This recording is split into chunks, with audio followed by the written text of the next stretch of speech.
So bond duration basics గురించి కొన్ని మాట్లాడుకుందాం. సో ఇక్కడ బేసిక్గా మనకి 2 టర్మినాలజీస్ గురించి ఈ సెషన్లో ఎక్కువగా మాట్లాడుతూ ఉంటాం. మ్యాక్యులర్ డ్యూరేషన్ గురించి ఒకటి మాట్లాడుతుంటాము అండ్ మోడిఫైడ్ డ్యూరేషన్ గురించి మాట్లాడుతూ ఉంటాం.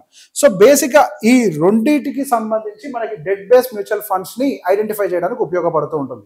సో బేసిక్గా వీటిని విడివిడిగా ఒకసారి ఎక్స్ప్లెయిన్ చేసే ప్రయత్నం చేస్తాను. సో దీని యొక్క కీ ఆబ్జెక్టివ్ ఏంటి, మన దీని నుంచి ఏం నేర్చుకోవాలి అంటే gain a clarity and how duration effects the bond returns and risk and identify which fund suits your different investment goals. So బేసిక్గా ఈ 2 టర్మ్స్ ఏం చెప్తూ ఉంటాయి అని అంటే మీ బాండ్ యొక్క టైం డ్యూరేషన్ చెప్తూ ఉంటాయి అండ్ మీ బాండ్కి సంబంధించినటువంటి రిస్క్ ఏంటి, టైం సెన్సిటివిటీని బట్టి మీకు పెరుగుతున్నటువంటి రిస్క్లు ఏంటి, వాటి గురించి మాట్లాడుతూ ఉంటాయి. సో బాండ్ ప్రపంచం చాలా పెద్ద ప్రపంచం. ఈ బాండ్ మార్కెట్ని కొంచెం సింప్లిఫై చేసి ఎక్కువ టెక్నికల్స్లోకి వెళ్లకుండా సింపుల్గా ఎక్స్ప్లెయిన్ చేసే ప్రయత్నం చేస్తాం. సో మ్యాక్యులర్ డ్యూరేషన్ గురించి ఒకసారి మాట్లాడదాం.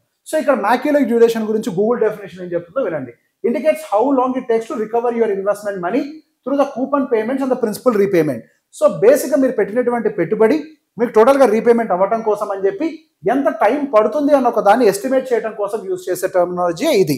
సో దీంట్లో నుంచి మనకి ఏమర్థమవుతుంది, short term duration is equals to the quicker capital recovery used by the fund managers to manage the interest rate risk. So basic ఇక్కడ ఏమవుతుంది అంటే మనకి షార్ట్ టర్మ్ డ్యూరేషన్ ఫండ్స్ ఉంటాయి, లాంగ్ టర్మ్ డ్యూరేషన్ ఫండ్స్ ఉంటాయి. Usually long term duration funds అనేవి మనకి time risk అనేది దానికి యాడ్ అవుతూ ఉంటుంది. ఎందుకు, ఇంట్రెస్ట్ రేట్ అనేవి ఫ్లక్చువేట్ అవుతూ ఉంటాయి అండ్ డిఫాల్ట్ రిస్క్ కూడా యూజువల్లీ పెరుగుతూ ఉంటుంది.